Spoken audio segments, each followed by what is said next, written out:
এবারে যেটা আমরা আসবো সেটা হচ্ছে গিয়ে সাইবার ওয়ার। আমরা ডিজিটাল অ্যারেস্ট সম্পর্কে জানি, সাইবার প্রতারণা সম্পর্কে জানি। এখন অনলাইনে অনেক চুরিচামারি হয়ে যাচ্ছে, টাকা পয়সা সব জালিয়াতি হয়ে যাচ্ছে। কিন্তু এই সাইবার ওয়ারটা কি? আমরা স্ক্রিনে এই ছবিটা দেখাচ্ছি আপনাদের, সেখানে দেখাচ্ছে কি একটা ওয়ার অ্যানালিস্ট বলে একটি এক্স হ্যান্ডেলের একটি অ্যাকাউন্ট রয়েছে, এক্স হ্যান্ডেল রয়েছে।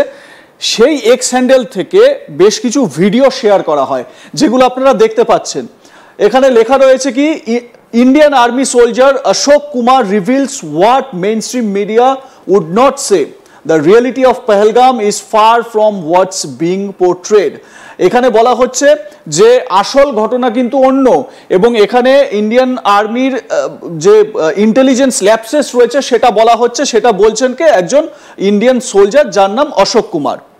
এবারে হচ্ছে গিয়ে আসল ঘটনাটা। সেই আসল ঘটনাটা স্যার আপনার কাছ থেকে জানতে চাইবো, এটা খুব ইম্পর্টেন্ট এবং আমাদের দর্শকদের এটা জানা দরকার। বাহ, আপনি কত সুন্দর এক্সাম্পল আপনি এখানে দিয়েছেন।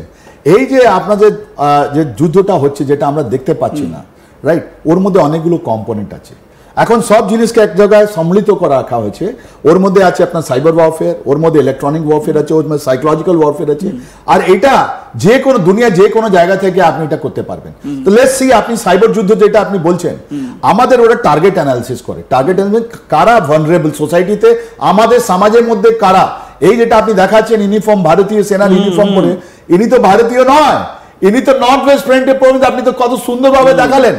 তার মানে নর্থ ওয়েস্ট ফ্রন্টে পড়ে পাকিস্তান থেকে ওরা একটা ভুয়া এরকম একটা ভিডিও দেখিয়ে কি আমি তো ভাই ইন্ডিয়ান সোলজার আছি, আর এর মধ্যে কি কি আছে। এবং এই ভদ্রলোক ইনি একজন পাকিস্তানি অ্যাক্টর, আইএসআই একে ভাড়া করে এই ধরনের ভিডিওগুলো তৈরি করায় বলে জানতে পারা গেছে।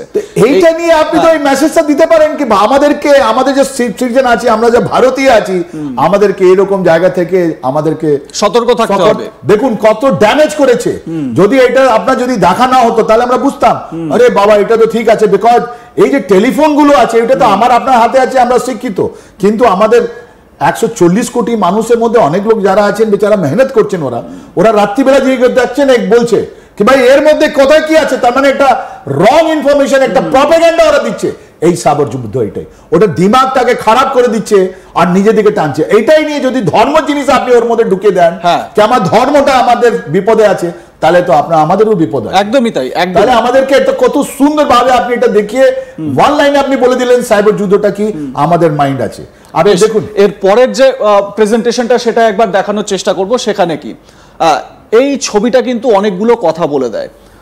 এখানে দুজন ব্যক্তিকে দেখা যাচ্ছে মুম্বাই 26/11 হামলার পর যখন আজমল কাসাফকে গ্রেপ্তার করা হয়েছিল, তার ইন্টারোগেশন পার্ট। আজমল কাসাফ আপনারা দেখতেই পাচ্ছেন, এবং তার পাশে যে ব্যক্তি বসে ইন্টারোগেট করছেন, he is none other than RK sir, যিনি আমাদের সঙ্গে এই মুহূর্তে রয়েছেন। উনি ইন্টারোগেট করছিলেন। স্যার আপনার কাছে জানতে চাইবো, এই যে ইন্টারোগেশন পর্যায়ে আপনি যখন কাসাফের থেকে জানতে চাইছিলেন, কি ইন্টারোগেট করে কি মনে হয়েছিল প্রাইমারিলি? দেখুন মনে ওটা তো খুব সিম্পল, কিন্তু ওর হাই IQ ছিল, আর ওর মধ্যে এই সাইবার জিনিসটা অনেক প্রচন্ড ছিল। ওরা প্রথমে যে টার্গেট ডেসিগনেশন গুলো, অনেকগুলো টার্গেট ছিল ওর মধ্যে যে টার্গেট ডেসিগনেশন, দ্যাট জন্য বলছি প্রিপারেটরি স্টেজ, ওরা টার্গেট গুলো যেটা ছিল আপনার গুগল থেকে নিয়েছে। এটা এখন আপনি কোলম্যান হেডলির কথা বা আমাদের তাওসুর রানা যে এসছে ওরাও বলছে তো গুগল থেকে ওরা আগে ডিসাইড করলো কি করে আসবে, সমুদ্র রাস্তাটা কি করে, সব গুগল।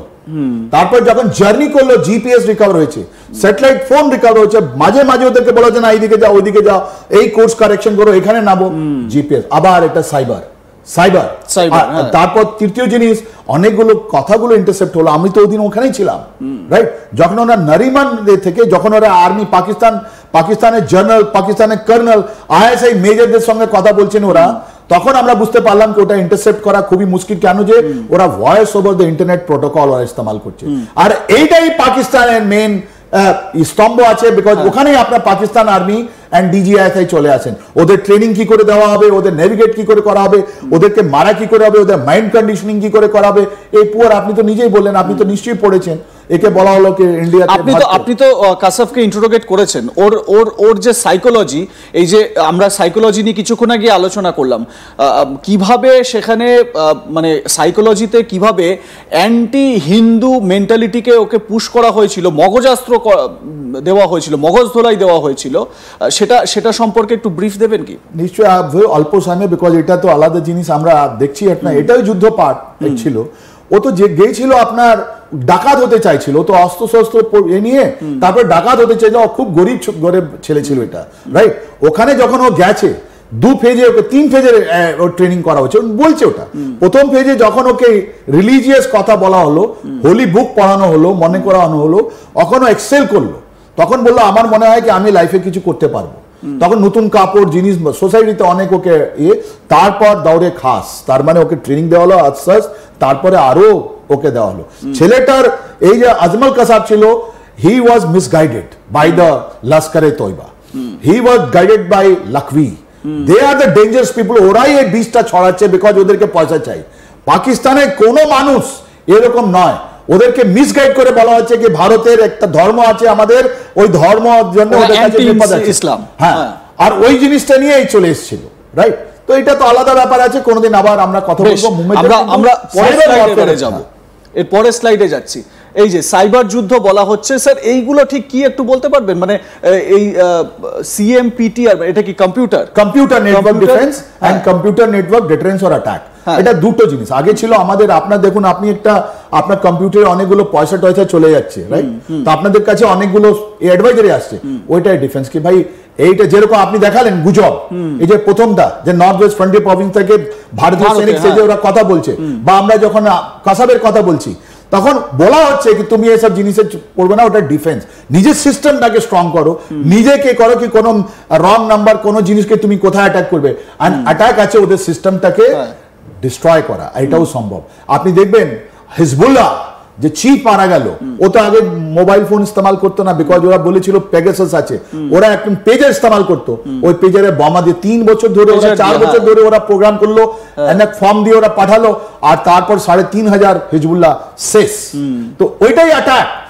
আর এই অ্যাটাক পাকিস্তান এখন এক্সপিরিয়েন্স করছে, ওদের অনেক লোক মারা গেছে, পাকিস্তানে অনেক লোক মারা গেছে, এই কম্পিউটার নেটওয়ার্ক সাইবার দিয়ে ওদের কাছে পাঠানো হয়েছে বোমা, ওরা মরেছে। Yes, so this are the two side all over the world. Defence and এই অ্যাটাক ক্যাপাবিলিটিটা অনেক কম লোকের কাছে আছে, আর ওটাকে ডিটেক্ট করে ওটাই করা। আমাদের সার্ট ওয়ার্ড আছে, অনেকগুলো অর্গানাইজেশন আছে আমাদের ইন্ডিয়াতে, আমরা খুব কমফোর্টেবল আছি, এর থেকে বেশি আমরা বলতে পারবো না। বেশ, এর পরের স্লাইডে আমরা যাব, কি দেখানো হচ্ছে পরের পেজে যাই। এই যে সাইকোলজিক্যাল যুদ্ধ, এটা কিন্তু খুব গুরুত্বপূর্ণ একটা জিনিস। বলা হচ্ছে দেশের রাজনৈতিক সামরিক উদ্দেশ্য পূরণের লক্ষ্যে শত্রু, মিত্র বা নিরপেক্ষ যে কোনো মনোভাব থাকতে পারে, যে কোনো সময় সব দেশেই এরকম থাকে, এবং সেই মনোভাব এবং আচরণকে প্রভাবিত করার লক্ষ্যে যুদ্ধ বা শান্তির সময় সম্পাদিত পদক্ষেপ। এটা মোটামুটি আমরা বুঝতে পারলাম যে সাইকোলজিক্যাল যুদ্ধের প্রাইমারি যে লক্ষ্যটা সেটা কি। পরের পেজে আমরা যাই।